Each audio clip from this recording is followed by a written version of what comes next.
Frank de Boer speelt de bal. Heel goed naar Dennis Bergkamp. Dennis Bergkamp. Dennis Bergkamp neemt de bal aan. Dennis Bergkamp. Dennis Bergkamp. Dennis Bergkamp. Dennis Bergkamp. Dennis Bergkamp. Exagerarlo para Fabinho. Se le escapa la pelota y va Modric. Va. Señoras y señores, va Modric. Va. Habilita a Vinicius. Va Vinicius. Vino para Benzema.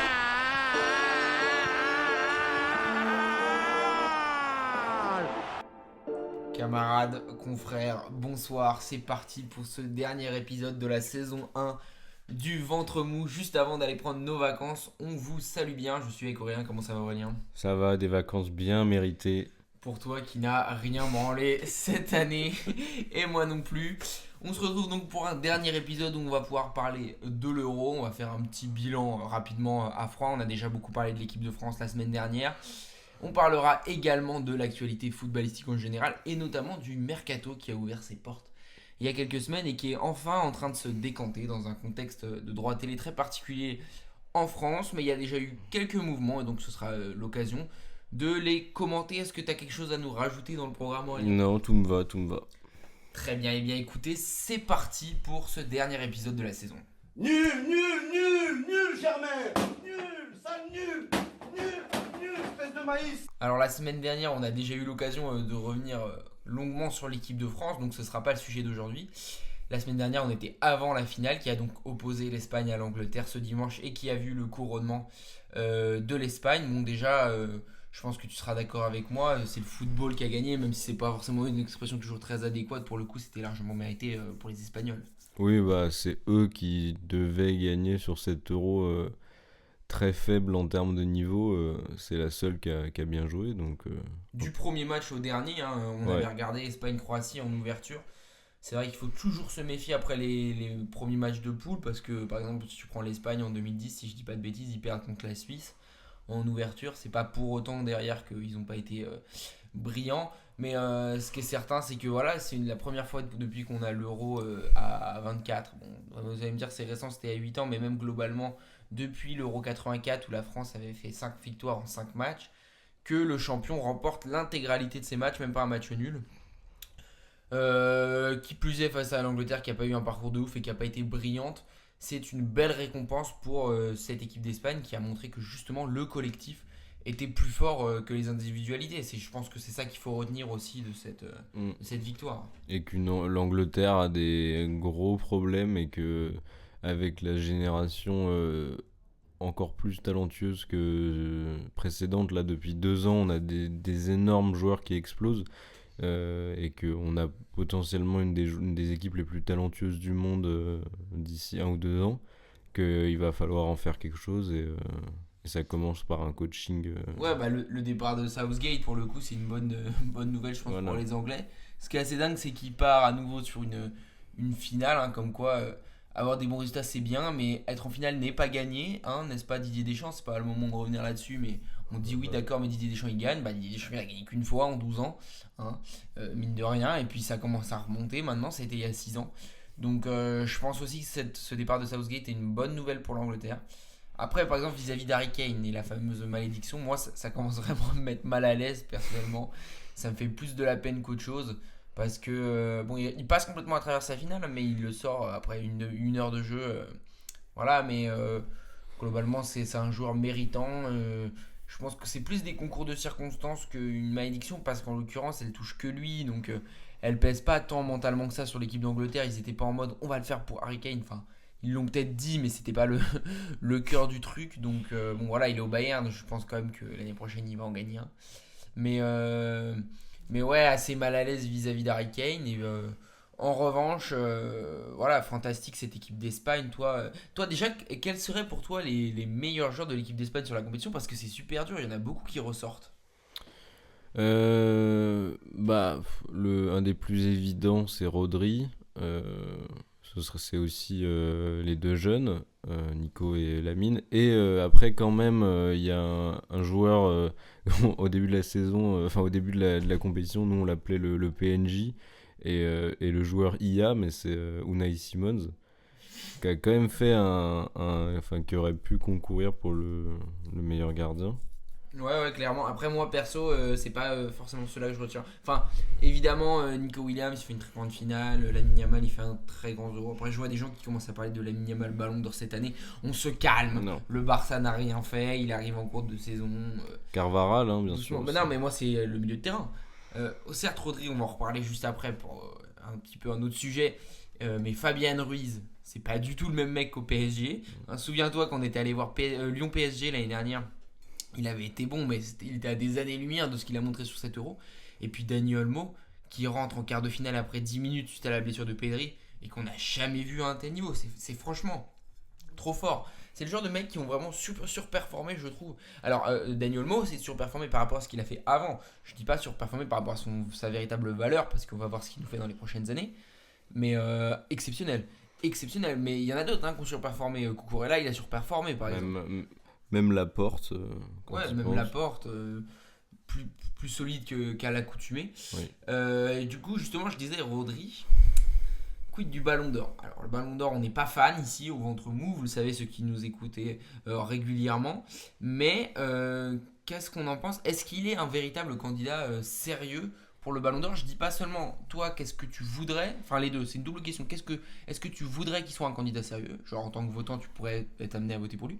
Et est-ce que tu penses que concrètement, il va être un candidat sérieux pour le Ballon d'Or cette année ? Bah, un truc qui me titille, c'est que j'ai trouvé tout de même que cette année, avec City, c'était pas le même niveau, lui comme l'équipe, que l'année d'avant, par exemple. Ouais, un peu de ça, je suis d'accord aussi, même si c'est comme champion d'Angleterre. Ça reste un niveau exceptionnel, un euro maîtrisé et gagné, ce qui fait que pour moi, oui, obligatoirement. Dans une équipe sans star, voilà. Entre guillemets, où c'est lui la star. Ouais, c'est ça. Donc pour moi, il doit, pour répondre à ta question, il doit être un concurrent sérieux.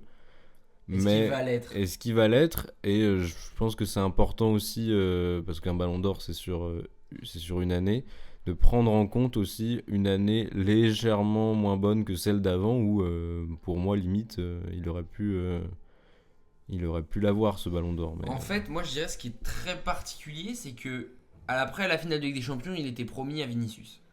Je pense qu'on était plutôt tous d'accord là-dessus. Mais Vinicius a fait une Copa América qui pue sa mère, globalement. Donc, si c'est pas Vinicius, ça pouvait se reporter sur Bellingham.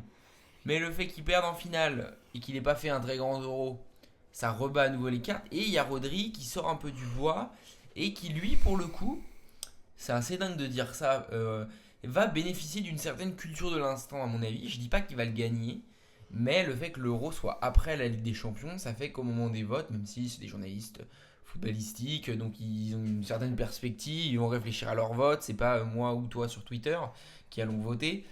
Rodri aura quand même la possibilité de bénéficier justement de ce dernier moment et de ce brouillage des pistes un petit peu vis-à-vis des deux autres. Donc moi je pense que le top 5 ça sera... ça va être qui le top 5 ? Bon, il va y avoir Rodri, Vinicius, Bellingham, Mbappé. Parce que voilà, les gens ils vont quand même voter pour Mbappé. Et qui d'autre ? Foden peut-être, ouais. Je sais même pas, ce sera qui le cinquième. En finale, c'était quoi ? Il y aura personne de Dortmund. Carvajal. Non, il sera pas top 5, faut pas déconner non plus, mais ouais. Bah, une sorte de Jorginho un peu, hein. En étant en gagnant. Il y a un monde où Carvajal est top 10, ça pour le coup. Bah, pour moi, il va l'être, ça c'est sûr. Après, objectivement, pour moi, il doit pas être dans le top 10. Genre, ou alors, enfin, c'est l'équation de ah oui, mais il a gagné la Ligue des Champions et l'Euro. Oui, d'accord, mais. Enfin, si, il y a un monde où il peut être top 10, mais c'est dans un monde où c'est pas la prime aux attaquants. Faut pas oublier que je dis pas que je veux pas qu'il soit top 10, mais vis-à-vis des critères des dernières années, moi je suis désolé. Un latéral comme ça, il a pas non plus été. Le truc, c'est que c'est une année très incertaine et que c'est un peu la. On commence à entrer dans un nouveau cycle où sûrement on aura tous les ans des ballons d'or et des tops de ballons d'or très différents chaque année. Et donc moi je pense que Carvajal va être top 10. Ouais, moi je pense que la surprise, il sera peut-être pas top 5, mais il en sera pas loin, c'est Florian Wirtz. Parce que un mec du Leverkusen ou Frimpong, hein. Il a été mais Frimpong il a rien fait de l'Euro. Frimpong il a beaucoup de c'est vrai que ça Wirtz, joue, il a été bon quand même. Mais t'as la médiatisation de Frimpong. Je pense top 5 en vrai, ouais, c'est bon, j'ai mon cinquième, Arda Güler. Franchement, c'est que les Turcs qui votent, je pense. Franchement, hein, je pense tous les votants maintenant, on les donne à des journalistes, hein, je dis même pas des fans turcs. Je crois la vérité, Arda Güler est dans le top 5. Honnêtement, ils sont tellement pas objectifs. Bon, bref, c'est pas le sujet. Bon, ouais, franchement, je sais pas. Moi, je pense que le top 4, c'est celui que j'ai donné. Je vois personne s'incruster devant. Je pense que Yamal, il va être très bien placé au Ballon d'Or. Ce qui est pour le coup beaucoup plus discutable. Parce que, voilà, s'ils disent oui, mais il a 16 ans, oui, bah d'accord, mais il doit être jugé en tant qu'individu, pas selon son âge. C'est vrai que Il a bien le temps d'être mieux classé. Hein. c'est vrai que le fait que l'Argentine ait gagné la Copa a quand même rebattu pas mal de cartes parce que automatiquement, quasiment, t'écartes le gagnant de la Copa puisque personne de l'équipe d'Argentine peut prétendre au Ballon d'Or à part Messi. Enzo Fernandez. On en reparle après. Donc c'est intéressant parce que ça veut dire que on a décidé que c'était que l'Euro qu'on regardait cette année. Après, dans ce cas-là, quasiment. faut prendre le meilleur joueur de la Côte d'Ivoire aussi. Ils ont gagné la CAN. C'est Fofana. Max Alain Gradel. Ouais, c'est ça. Non, Jean-Michel Seri. Ah ouais, bref. Quoi, mais sinon. Ouais, c'est ça. Ouais, je sais pas. Bon, en Non, tout cas, mais- c'est une course très ouverte. Ouais, bah c'est ça, c'est ce que moi je pense qui s'annonce cool, c'est qu'on va avoir potentiellement là des belles années de Ballon d'Or avec des grosses questions chaque année, parce que nous depuis quasiment notre naissance on a très peu connu quand même. Où franchement il y a... Bon, vas-y, là, il faut se mouiller. Je te demande 2 questions. À qui tu donnes le Ballon d'Or? Et à la deuxième question, qui va l'avoir d'après toi? T'as le droit de donner la même personne hein, si tu veux. Tu peux Ouais, penser ouais. que t'es objectif et pendant ce temps, j'ai réfléchi aussi. Bon, vas-y, tu veux commencer? Vas-y, commence. Bon. J'élimine ceux à qui je le donnerai pas. Je le donnerai pas à Bellingham. Ok, j'aime bien. Je le donnerai pas à... Parce que je l'ai pas, moi, trouvé si exceptionnel avec le Real d'ailleurs. Hein. J'ai trouvé qu'il y a eu des grandes périodes quand même de trous, mais enfin... T'as trouvé que Vinicius a fait une meilleure saison que Bellingham avec le Real? J'y viens. Ok. Je le donnerai pas à Rodri, je pense, au final. Pour ce que j'ai dit tout à l'heure. Et donc, je le donnerai à Vinicius. Donc tu le donnes à Vinicius. Ouais, Ok. pas attention, hein, pas non plus avec un grand plaisir. Hein. Mais je trouve que Racisme mono. de fait, dans l'équipe du Real de cette année, ça n'a pas été très joli à regarder les matchs, mais s'il y en a un qui a été présent, c'est lui. Alors que je trouve que Bellingham a fait quand même pas mal de matchs où il s'est troué dans les matchs importants à la fin de la saison. Ok, et qui va l'avoir selon toi? En tant que pronostiqueur là maintenant? En fait, je vois une année où Ça va être ultra serré, je pense. ça va être ultra serré et où potentiellement ça va être une surprise plutôt cool, même si parce que je pense que Rodri va l'avoir. Moi. Tu penses que Bah il y a une sorte de truc où tout le monde se dit ah il faudrait et tout, il est sous côté et où donc je pense qu'on va lui donner. Ok. À mon tour. En fait, c'est paradoxal parce que j'ai pas tellement envie de le donner à Rodri dans le sens où il s'impose pas en moi avec certitude. Cependant, chaque année, je fais la propagande des joueurs de l'ombre, qu'il y en a marre que ce soit toujours pour les joueurs bling bling, etc. Et qu'au fond, on en perd la vraie valeur du football, etc. Enfin, tous ces joueurs de l'ombre. Et que là, il y en a un joueur de l'ombre qui est en position d'être récompensé. Donc, je me fais violence et moi, je le donne à Rodri.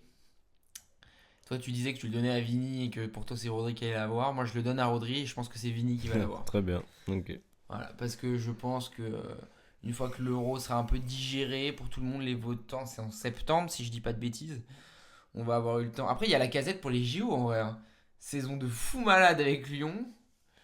S'il porte la France et il met 7 buts en 4 matchs, Ouais, il y a un monde. Hein. ouais. Non, en vrai, et je pense que du coup, une fois que ça va être un peu digéré l'Euro, on va refaire le point. Voilà, le Real, champion d'Espagne, donc City, champion d'Angleterre.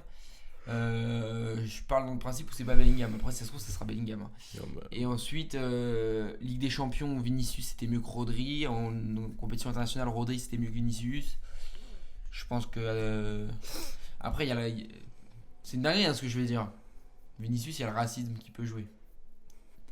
Il y a des mecs qui voteront pas pour lui parce qu'ils l'aiment pas. Je te dis pas par racisme. ouais. Mais c'est un peu ce que j'ai dit d'ailleurs. Je sais pas pourquoi je dis que je le dis pas après. C'est un peu facile de me cacher, mais Mais je sais pas. Après, Rodri, il y a des gens qui vont pas voter pour lui parce que flemme, ils le regardent même pas jouer. Enfin bref, on verra. Pour revenir sur l'Euro, parce qu'on s'est un peu éloigné du sujet, est-ce que t'as des coups de cœur là un peu à nous partager après cet Euro Moi par exemple, il y a vraiment j'ai envie de dire que les phases de poule m'ont plus plu que les phases finales. Je vais même aller plus loin, je dirais que les 2 premières journées des phases de poule m'ont plus plu que le reste. Ça avait bien commencé et je trouve que ça s'est très très vite enlisé. En fait, quand on regardait la France ou l'Angleterre, c'était très dur, même le Portugal, la Belgique, beaucoup d'équipes. Moi j'ai un coup de cœur pour toutes ces petites équipes qui sont pas allées loin forcément, mais qui nous ont régalé sur les phases de poule. Je pense notamment à la Géorgie. Je pense par exemple à qui nous a vraiment fait Bah, plaisir. tu vas même. Moi, L'Autriche sur les poules, ils m'ont fait l'Autriche très plaisir. fort. Même l'Écosse, en vrai. Qu'on annonçait très faible. Bah, moi, Ouais, en j'ai finissant plus. dernier de leur poule, c'est pas- J'ai plus 1 point. Ils ont eu 1 point. Ouais, moi j'ai bien aimé J'ai plus apprécié la Hongrie aussi. j'ai hein. plus apprécié, bah oui, mais après il y a un truc à noter, c'est que moi il y a un truc qui m'a vraiment frappé, c'est que j'ai jamais vu autant de grosses équipes rater d'occasion, quoi. J'ai trouvé ça flagrant que en phase de poule jusqu'au 8e où en fait ça tentait pas mal et ça se chiait beaucoup, et puis ce qui fait que dès l'écart t'es arrivé à des matchs, même au 8e d'ailleurs, Belgique-France, à des matchs où tout le monde se neutralise. Et j'ai trouvé que c'est un Euro avec plein de ratés par les grosses équipes, et où en l'occurrence les petites équipes sont plus sorties, quoi. Et pour la Géorgie, bah moi je pense surtout à Mamadardashvili. J'arrive jamais à dire son Incroyable, nom. Mamadardashvili. Qui est peut-être le meilleur gardien de l'Euro en vrai. Non, Bah il est mignon. il y a moins de matchs sur Mamadardashvili, mais sans lui la Géorgie ils sont derniers, quoi. En termes Ouais, de d'accord. sauvetage, parce que la défense elle est Ouais, dégueulasse. moi je le mets dans le top 3 et Unai Simon est mignon. Après, Ouais. tu peux pas récompenser un mec qui sort en 8ème D'accord. en prenant 4 en 8ème. Ouais.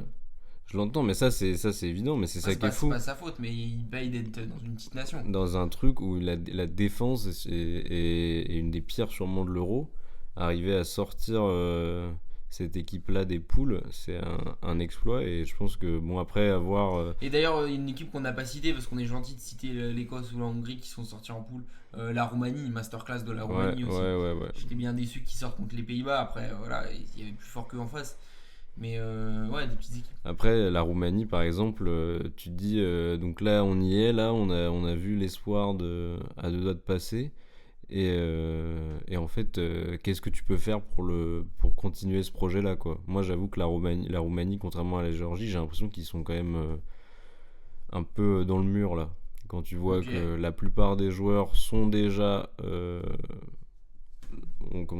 sont sortis de l'âge où tu as un grand potentiel, aux alentours de 26, 27, 28 ans, et qu'ils ont tous 300 Ouais, 000 euros de il y a valeur. des jeunes aussi quand même. À voir Moi, comment je est-ce sais que pas, ça évolue. Ces nations-là, pour moi, les compétitions internationales, c'est aussi souvent la prime au collectif. Et dans ce cas-là, je sais pas, je m'arrêterai pas sur des histoires de. Oui, c'est pas comme la Géorgie où ils ont vraiment des forces en puissance. Non, mais parce qu'il faut, tu vois, même si c'est qu'un collectif, il faut dire, ok, on a réussi à là passer pas loin, maintenant qu'est-ce qu'on fait? Et ça vient aussi par le fait de trouver des joueurs là où il y a des failles, parce que je pense qu'ils ont quand même besoin de joueurs meilleurs, plus créatifs techniquement et tout.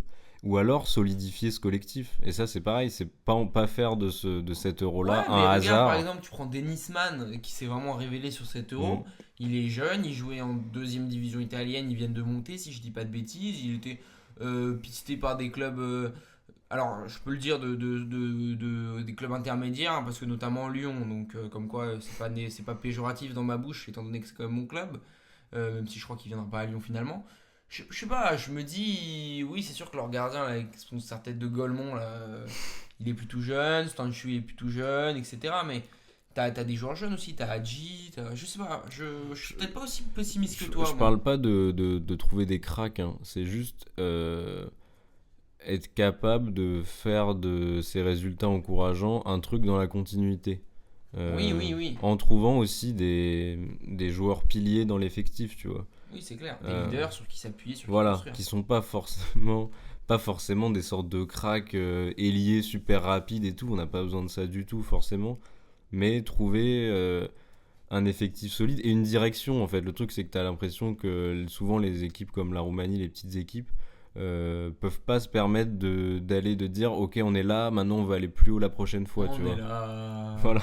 On est là. Oui, ok. C'est qu'il faut, et c'est les petites équipes souvent peuvent pas se permettre d'aller dans une direction, on dit on va de plus en plus haut quoi. Ok, c'est intéressant. Je te suis pas forcément sur toute la ligne, mais c'est une position prise. Moi d'ailleurs, juste un point positif, parce qu'après je voulais revenir sur ce que tu as dit sur les grosses équipes, dans les points négatifs, dans les points positifs à noter quand même.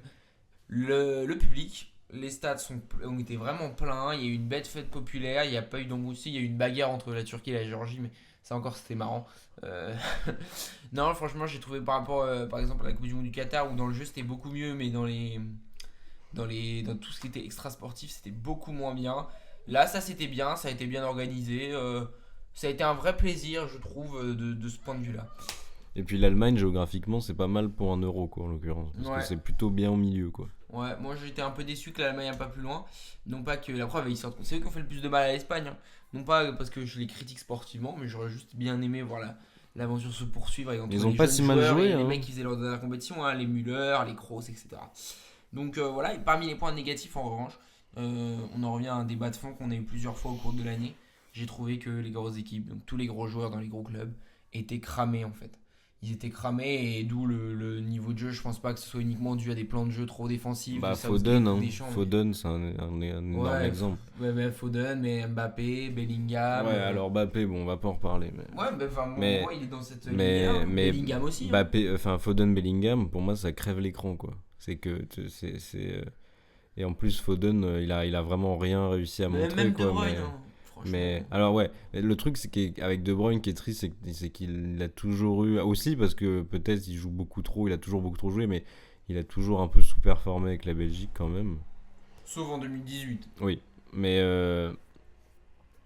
moi, c'est vrai que là, c'est Foden et Bellingham, en fait, pas mal d'anglais, ouais, et même Raphaël Leao qui a fait à la fin qui était bien, donc, mais qui sur Ouais, les phases de Cristiano, il poule. était cramé aussi. Ouais, mais ça... Non. Bref, c'est pas le sujet. Non, mais regarde, Bernardo Silva, Bruno Fernandes. Bon, après, t'as toujours l'impression qu'ils ont du mal à fonctionner eux, mais bon, bref. Ouais, le Portugal, c'est particulier, mais je suis d'accord. Je pense que globalement, en fait, ce qui en ressort, c'est que quand t'as des joueurs qui sont cramés, la qualité de jeu elle baisse. Donc on veut faire toujours plus de matchs. Je pense que pour la qualité du spectacle, il faudrait faire toujours moins de matchs en fait. Mais bon, malheureusement, on est dans un monde très capitaliste, donc ça ne risque pas d'arriver tout de suite. Est-ce que tu as quelque chose à rajouter sur cet euro ou... Bah, l'Italie, j'avais dit ils allaient puer la merde. Et voilà, C'est ils ont un pué. des seuls bons pronos. Ah si, dernière chose, deux choses à dire avant qu'on conclue sur le foot de sélection. Déjà, est-ce que tu sais où est la Coupe du Monde 2026? Tu t'en souviens ou pas? Ouais. Attends. États-Unis, Ouais, machin. Mexique et. Voilà, donc on a apprécié Canada. l'organisation de la finale de la Copa América. Ça fait pas peur en tout cas. Pas On est du pire tout. que le Stade de France en Ouais, Ligue des ouais. Champions. Et le deuxième point quand même, on doit conclure dessus sur l'Euro. Nous avions pronostiqué l'Euro 2024 et il est temps d'assumer nos pronostics. Quelle était ta finale, Aurélien? Tu t'en souviens ou tu veux faire mine d'avoir oublié? Bon, écoute, je vais être franc. Premier pronostic qui aurait pu complètement, en l'occurrence au vu de l'euro, bien être vrai, c'est le Portugal. Portugal, Pourquoi Croatie, tu nous avais dit. Non, Non, mais je lis tout de suite parce que je sens que tu bon, veux nous la faire à voilà, le l'envers. Portugal, écoute, pour moi ça faisait sens et je pense qu'il y a un monde où le Portugal aurait pu Ouais, moi être je en pense finale. pas par exemple, mais La Croatie, bon, j'entends que ça peut plus être débattu, quoi. Mais c'est un concours de circonstances. C'est-à-dire qu'à quelques minutes près ou quelques secondes près, peut-être que là, la Croatie était en finale. après je me fous de ta gueule, mais attendons que mon prono arrive parce que c'est pas beaucoup plus glorieux, c'est même absolument pas. La Croatie, j'ai fait un mauvais calcul, mais pour moi, c'était un peu quitte ou double. Bon, ça a été plus quitte, quoi. Et le Portugal, bah, malheureusement, ouais, ils ont pas montré tout ce qu'ils auraient pu montrer au vu de leur collectif. Est-ce que c'est un problème de coach? Est-ce que c'est un problème de fatigue? Ou ils sont juste à l'image de toutes les autres grosses équipes, hormis l'Espagne dans cet euro, quoi. Ouais, moi je vais, par exemple, mon prono, je vais l'enrober un peu parce qu'il est tout aussi désastreux. J'avais annoncé l'Angleterre en demi-finale et j'avais annoncé l'Espagne en demi-finale. Simplement, je les ai fait perdre tous les deux en demi-finale et la question c'est face à qui? Oui, bah c'est ça. C'est face à qui? Le premier point, c'est que j'avais annoncé l'Allemagne en finale en ayant sorti l'Espagne en demi-finale. Je trouve que ce prono n'est pas du tout désastreux. D'accord. Ça s'est joué en quart et pas en demi et on allait en prolongation. Et l'autre après dit Il les y a trucs. eu une main de Cucurella, voilà, ça aurait pu Et ensuite et basculer après. différemment. L'autre prono, en revanche, il est beaucoup plus complexe, mais bon voilà, je vais le mettre sur la table. J'avais annoncé la Belgique qui même gagnait l'Euro, la grosse cote. Je l'avais présenté comme une grosse cote, restons objectifs, factuels. Alors, pourquoi je me défends de ce pronostic absolument désastreux? J'ai l'impression d'être au tribunal et de me justifier, mais je me justifie quand même. C'est que dans cette deuxième moitié de tableau, il y avait les passions de la philosophie qui rentraient en moi. Simplement, je ne voulais pas avoir annoncé la France vainqueur, et donc j'étais obligé de les sortir à un moment donné. Et d'après le tableau que j'avais fait, c'était quart contre la Belgique, demi contre l'Angleterre, et je ne pouvais pas me résoudre à les faire perdre contre l'Angleterre en demi. C'était trop dur sentimentalement, donc je trouvais ça marrant de les faire perdre contre la Belgique en quart. C'est ce que j'ai fait. Et ça pour le coup, alors c'était pas contre la Belgique, mais bon, la France, effectivement, ils ont pas été dingues, ça tous les deux on était d'accord. Et ensuite, Belgique-Angleterre, pareillement, je pouvais pas donner les Anglais vainqueurs, donc j'ai mis les Belges. Et après, bon, là, je suis parti en couille, je le reconnais, j'ai fait n'importe quoi. Moi, j'aurais beaucoup aimé voir les Belges gagner.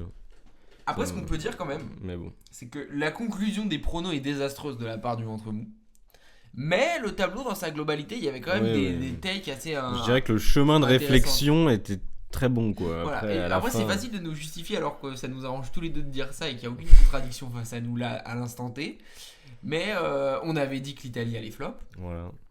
On n'avait pas dit que la Géorgie allait sortir, ça c'est une petite erreur, mais on avait dit qu'il y aurait des équipes un peu surprenantes comme ça dès les poules. Voilà, donc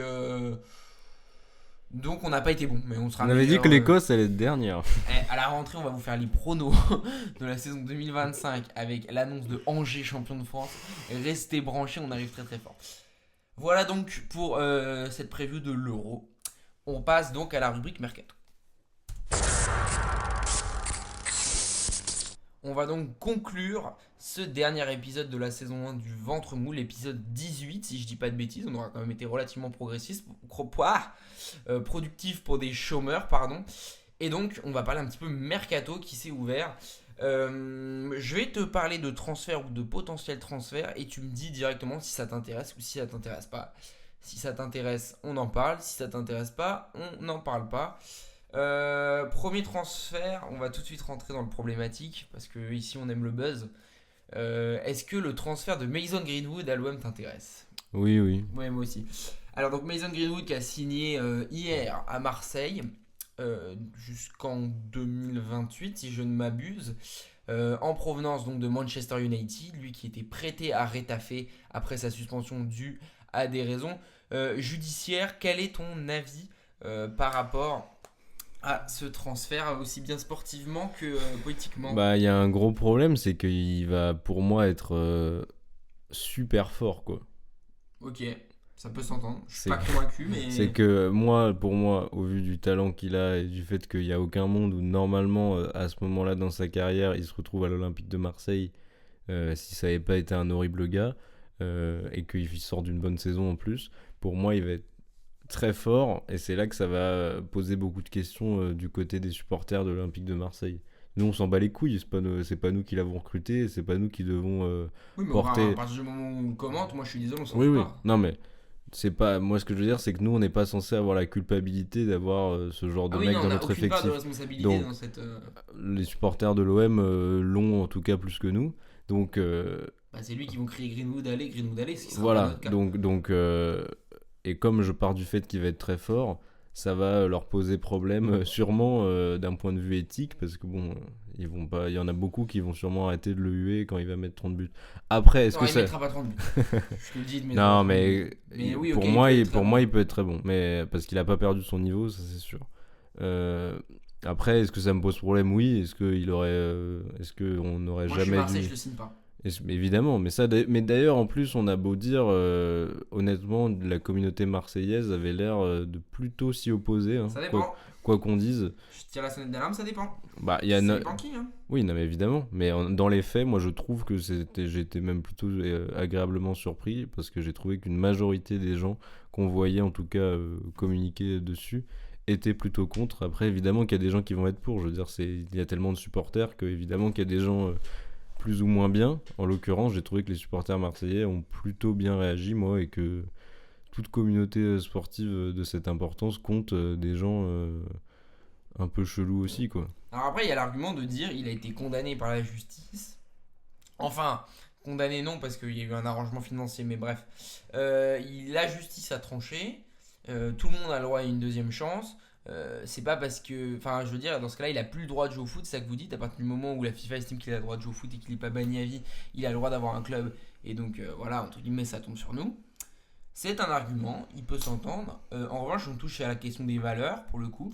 Et moi, par exemple, je ne veux pas dans mon club, mais même plus globalement, je ne veux pas dans mon championnat, je ne veux pas dans mon pays, un mec qui frappe sa femme, concrètement, la mère de ses enfants. En plus, on a les enregistrements avec. Donc, tous les gens qui disent oui, mais il y a un tapage médiatique avec Greenwood qui n'existait pas pour d'autres joueurs qui ont eu des comportements tout aussi problématiques. Exemple, Ben Yedder, par exemple.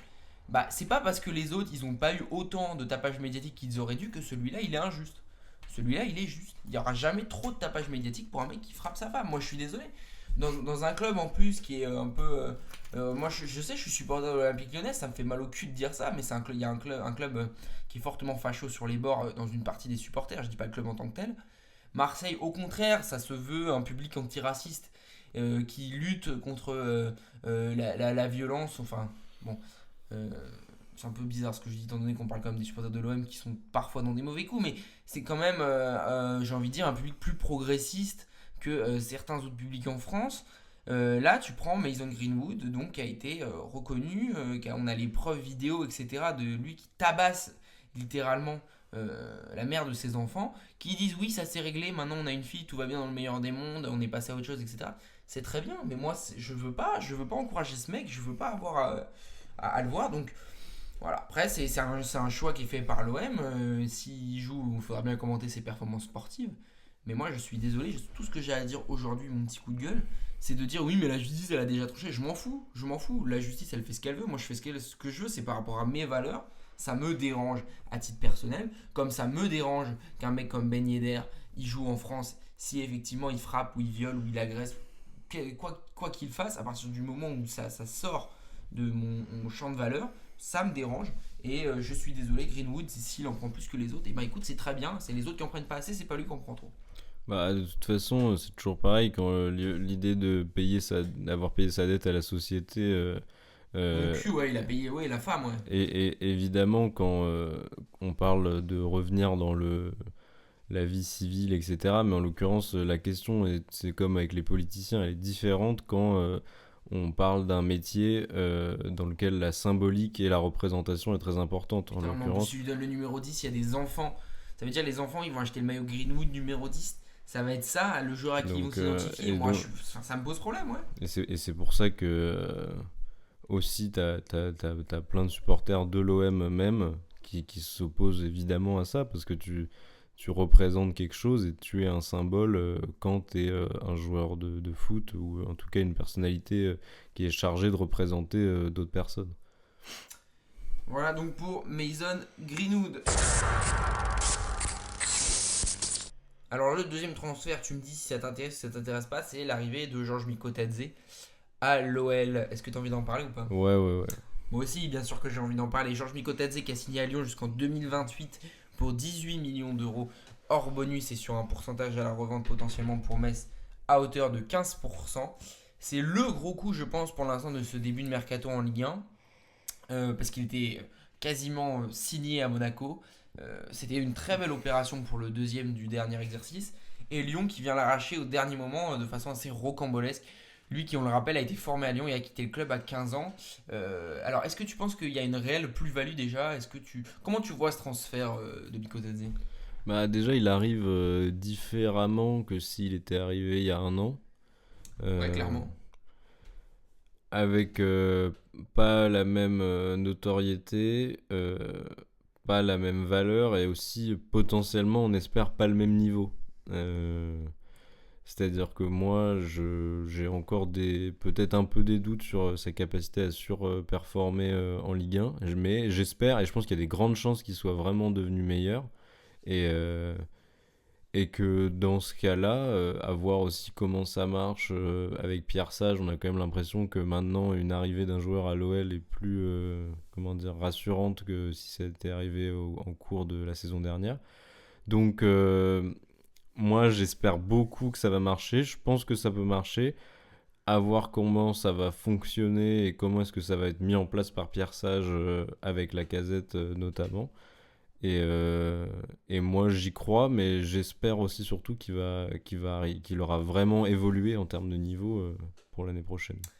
Ok, moi je pense que c'est un excellent coup pour Lyon, qui pour une fois n'attend pas d'avoir sa vedette partie pour commencer à se préparer pour l'avenir. Hein, voilà, donc là il va même avoir une saison de transition avec Lacazette. Je pense que pour lui déjà c'est un très bon choix. Lyon jouera la Ligue Europa, etc. Il n'aura pas non plus trop de pression étant donné qu'il va être entouré d'attaquants qui auront eux-mêmes la pression à Lyon. C'est pas lui qui va porter tous les espoirs de l'attaque lyonnaise. Ensuite, en ce qui concerne les points positifs et les points négatifs, alors commençons déjà par les points négatifs que j'ai relevés. Il y a le petit doute, hein, il n'a pas réussi à s'imposer à l'Ajax. C'était extrêmement particulier comme contexte et comme ambiance, etc.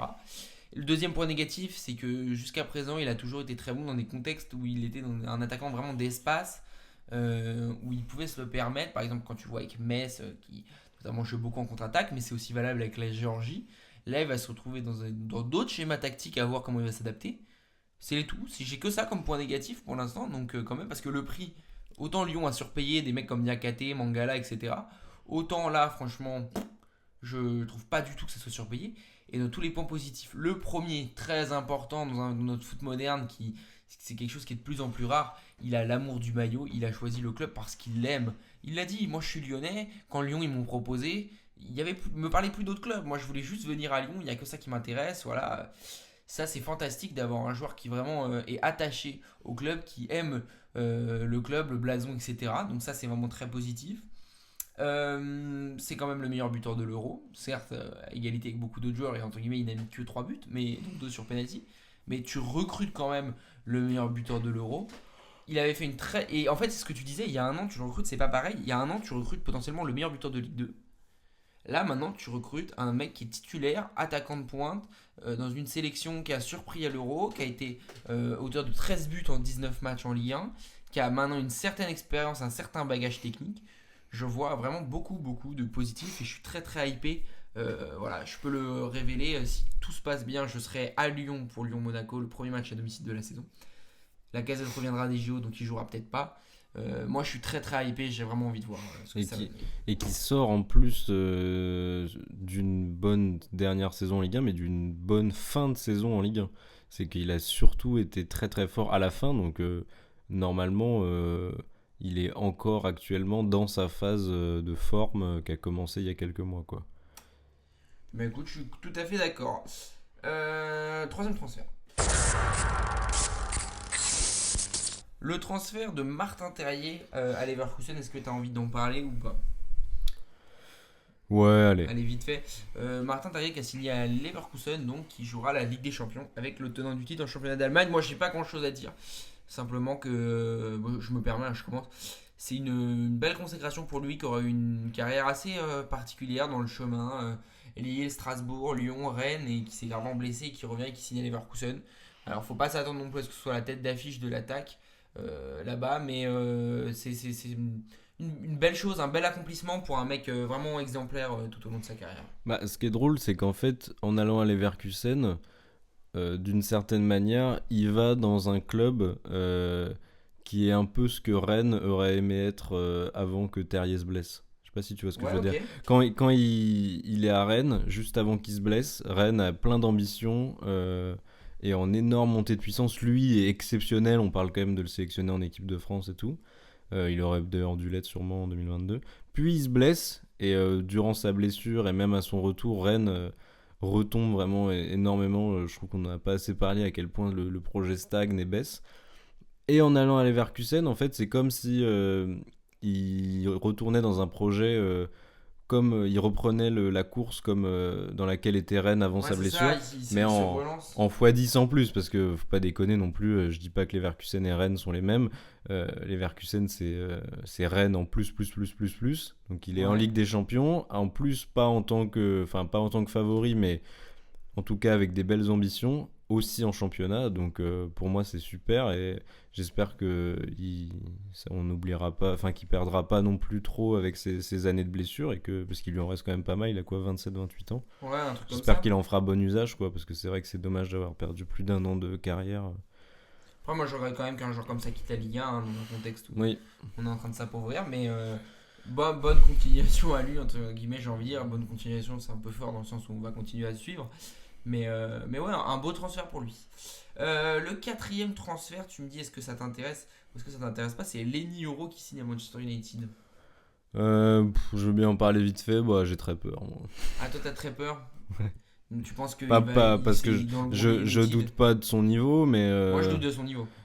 Mais pour autant, j'ai directement. pas trop peur. C'est ça qui est Le paradoxal. truc, c'est qu'il y a une sorte de grand truc où United, par des moyens mystiques, est capable de rendre des joueurs assez exceptionnels en immense bouse. Le seul truc qui peut le défendre, enfin qui peut aider, c'est qu'il a un poste où on va dire c'est moins dangereux pour moi. La chute aux enfers est quand même moins facile dans un club comme United. Et que un club comme ça aussi, c'est toujours plus simple de s'imposer, quoi. En fait, moi je dirais que tout dépend les attentes qu'ils vont avoir envers lui. Si on en attend, s'il y a des très très grosses attentes autour de lui, je suis très inquiet, effectivement. Le prix, il va falloir l'assumer, etc. Il a eu plus de mal sur les derniers mois avec Lille, parce que sur les premiers, il était vraiment très très fort.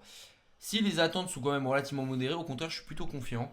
Il lui faudra peut-être un temps d'adaptation, mais je vois bien un joueur qui pourrait enfin réussir à s'imposer à United, mais après, c'est sûr que c'est un destructeur, un broyeur de jeunes Mais c'est joueurs.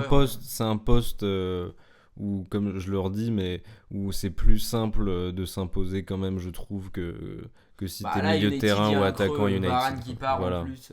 Donc, quand même, il y a quelque chose à jouer, bien sûr. Et Moi, voilà. je suis curieux de voir. Bah, quand même. évidemment. Après, là où on peut tirer notre chapeau, c'est Olivier Létang, parce que alors là, le vendre 60 millions, bon, ok, c'est surréaliste. C'est Ouais, surréaliste, bien on va pas sûr. rentrer dans les détails du pourquoi du comment, mais pour ceux qui n'ont pas suivi, sachez-le, 60 millions à un an de la fin de son contrat, ça n'a absolument aucun sens. Alors, volontairement, on a choisi de ne pas parler de Mbappé. Voilà. Donc, notre discussion sur Mbappé, c'est l'absence de discussion. On aura bien le temps de le faire l'année prochaine. Deux transferts qui te tiennent à cœur. Enfin, un transfert et un peut-être transfert. Qu'est-ce que tu penses de nos amis ex ou pas, on verra, niçois, Kefren Turam et Jean-Claire Todibo? Bon, Thuram, c'est très bien. On l'a vendu au prix qu'il fallait pour moi. Il était En fin de course. en fin de course en termes de niveau. Alors, comment ça s'explique? Est-ce que parce que il a vraiment pas été capable d'assumer le nouveau rôle qu'on lui a donné l'année dernière, ou est-ce que tout simplement il avait déjà la tête ailleurs? Moi, c'est ce que je privilégie. Parce qu'il a pas été abject, hein, il a pas été horrible sur la saison, il a juste été déjà moins bon que la saison précédente, et surtout il a pas rempli la marge de progression qu'on attendait. Donc on l'a vendu, c'est très bien. De toute façon, on savait que c'était ce qui allait arriver. Malheureusement, un club comme le GC Nice peut pas garder les joueurs. Comme tout club de Ligue 1 à peu près, on est destiné à finir par les lâcher à un moment ou à un autre. Je pense qu'on le lâche au bon moment. On a bien essoré le bonhomme comme on pouvait. On en a exploité tout ce qu'on pouvait. Donc c'est pas mal. On le vend à un prix honnête. Donc ça me va. Maintenant, Todibo... pour l'instant, il est annoncé là, dernièrement à West Ham. Pourquoi 30 millions? Ouais, environ une trentaine. Ça semble bien parti, mais ça fait un bon moment que c'est bien parti, quoi. Moi, honnêtement, j'aurais préféré qu'on le garde si c'est pour le vendre 30 millions. J'admets que 30 millions, c'est beaucoup. Mais est-ce que lui, il veut pas de taille aussi? Mais lui, il veut partir. Bon, C'est bah bien, voilà. évidemment ça. 30 millions pour un joueur qui veut partir, tu laisses partir. Ouais. Mais ça me fait mal parce que qui on fout après, en fait, c'est ça mon problème. C'est parce qu'on a mon Voilà, il y ennemi. a des Yann Lovren sur le marché. Oui, bien sûr. Mon Némésis Dante roule encore du coup pour une saison de plus, avec cette fois-ci personne pour le sauver puisque Todibo part. Et moi, un Dante sans Todibo, ça me fait un peu peur. Hein. J'ai l'habitude de les tirer dessus, je vais continuer. Donc qu'est-ce qu'on fait après? Là, on a signé Ndombele, ce qui est très bien pour moi. Normalement, ça devrait bien se passer comme je le vois. Après, en défense, je sais pas où on va. On a Matteo Vitti qui revient de près normalement. C'est du jeune, c'est du talentueux, c'est fort, mais il faut voir comment ça marche avec un Dante de 40 ans, parce que ça veut dire qu'il faut être opérationnel très vite, parce que si Dante il est toujours aussi solide et rassurant, bah mine de rien, l'âge fait qu'il a beaucoup de failles physiques. Il a mon sujet préféré, passé février, il commence à avoir un fauteuil roulant sur le terrain. Donc il va falloir quelqu'un à côté. Qui ce sera, je sais pas. Sûrement pas un gros nom non plus, mais c'est pas grave si c'est quelqu'un de très solide.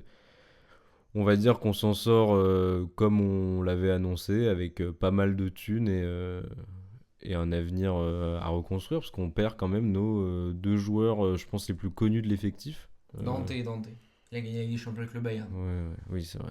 Ouais, mais là, les gens commencent à l'oublier, quoi. Ça... Mais en tout cas, voilà, c'est quand même un projet à recommencer, hein, d'une certaine manière, parce qu'on n'a pas rempli les ambitions qu'on avait avec ces deux joueurs. Moi, je vais pas te mentir, je suis inquiet pour Nice. Hein. Bah, le y a de quoi. proprio, maintenant, il s'implique dans United, il en a plus rien à branler de Nice. Oui. C'est très inquiétant parce que je sais pas. Après, il y a d'autres trucs rassurants, c'est que on a signé un bon coach et qu'on est moins à la recherche de la pépite comme c'était le projet un peu façon Football Manager là depuis 3-4 ans où on prenait que des mecs de 20 ans avec de l'espoir. Là, on signe quand même des mecs solides qu'on a signé même l'année dernière. Hein. Jérémy Boga, Morgan Sanson, ça c'est des joueurs qui j'espère vont bien être exploité comme il faut par Frank Hayes parce que ça n'a pas été fait par le précédent coach et aussi moi j'espère un Mofi qui se réveille un peu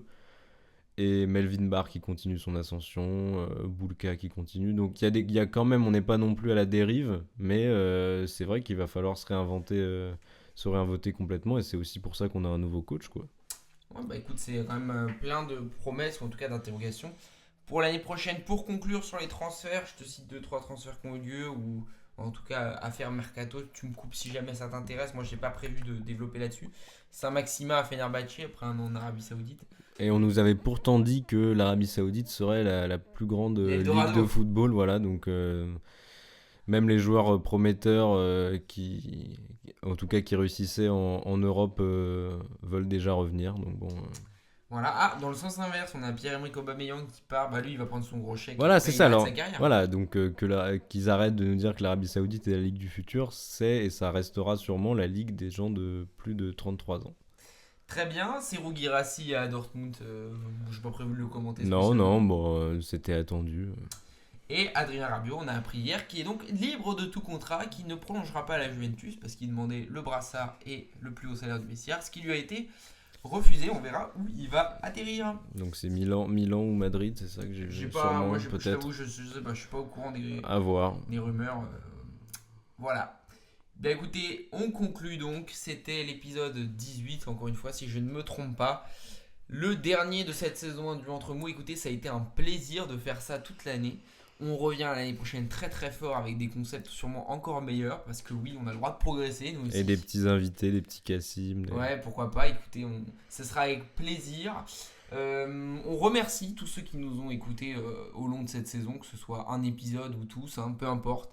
Chacun a contribué à nous aider dans le projet, et on espère en tout cas que ça vous aura plu, que vous aurez pris du plaisir à nous écouter, et on se dit à très très vite. L'année prochaine arrive à grands pas, on est déjà presque fin juillet, on est de retour dès début septembre si tout se passe bien, donc croyez-nous, on arrive très très vite. Kouakoubé. Gros bisous.